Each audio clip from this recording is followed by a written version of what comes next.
Jadi orang ibadah tapi takdirnya jelek, ujungnya masuk neraka. Orang ahli maksiat tapi takdirnya baik, ujungnya masuk surga. Karena seperti itu. Nah inilah yang kadang-kadang kemudian menjadikan kita kadang-kadang takut. Jangan-jangan saya masuk ahli neraka. Seperti itu. Ketakutan itu boleh dan juga perlu dipelihara untuk mengingatkan pada kita sekalian bahwa yang kita lakukan itu tidak segala-galanya bagi Allah. Ya, yang kita lakukan tidak segala-galanya bagi Allah Subhanahu wa taala.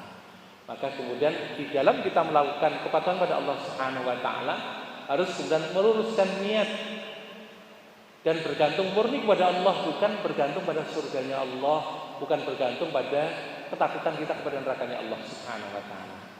Tapi dengan husnudzon seperti itu, tadi kalau merujuk pada hadis yang lain, fa inna muyassarun lima khuliqa lahu.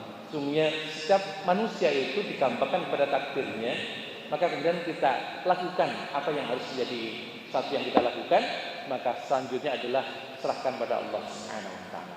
Hadis itu juga mengajarkan kepada kita sekalian dengan kita jumawa, dengan kita bangga dengan ibadah yang kita lakukan. Kan permasalahannya kita ini banyak menyaksikan atau mungkin diri kita juga seperti ini. Bahwa ibadah kita sudah bagus, bahkan kadang-kadang yang paling bagus, yang paling benar, dan kita menuding pada orang lain salah. Gitu ya. Ini yang menjadi penyakit seperti ini. Sehingga boleh jadi dengan seperti itu menjadi batal nilai ibadah kita gara-gara kita merendahkan pada orang lain. Ingat, ketika orang bangga dengan apa yang bisa dilakukannya, maka ketika itu ada kesombongan. Dan kesombongan itu merujuk hadis pada hadis yang diriwayatkan oleh Imam Bukhari, la yadkhulul jannata man kana fi qalbihi mithqala dzarratin minal kibr. Tidak akan masuk surga. La yadkhulul jannah, tidak masuk surga. Orang yang di dalam hatinya ada kesombongan walaupun sedikit zarrah. Sekarang kita tanyakan, kalau kita bisa beribadah itu mestinya kita bersyukur atau kita bangga? Kalau kita bisa beribadah itu kita harusnya bersyukur atau bangga? Bersyukur. Tapi yang banyak kita bersyukur atau bangga dengan ibadah?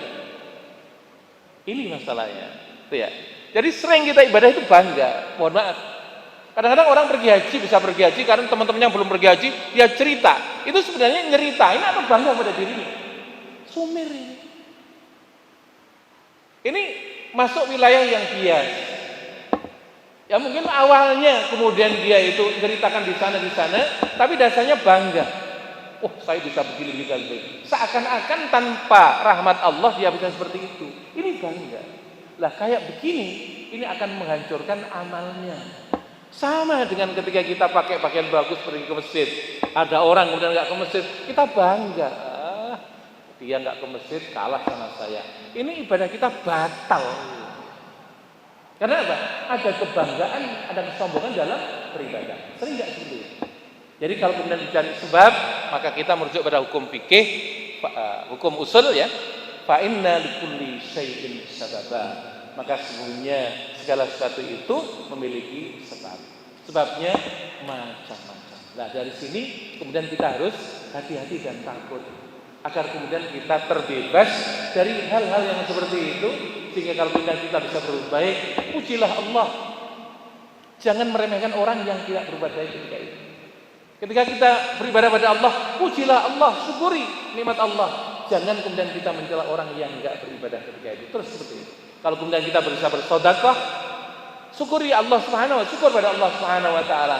Allah jadikan kita bisa bersedekah. Tapi jangan hina kepada tetangga kita yang walaupun lebih kaya dari kita, enggak mau sedekah.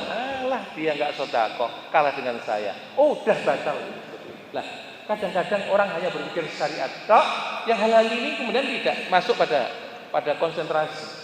Sehingga kemudian banyak orang menanam tapi dibarengi dengan mencabut.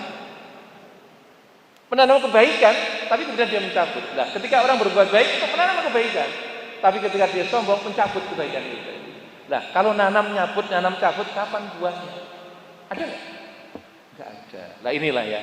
Makanya kalimatnya berkaitan dengan semuanya. Satu hal yang penting bagi kita, tawadhu, merendah, tanpa membanggakan diri.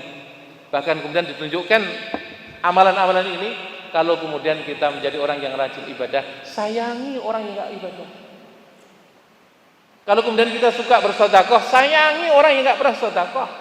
Kalau kita rajin ke masjid, sayangi orang yang nggak pernah ke masjid.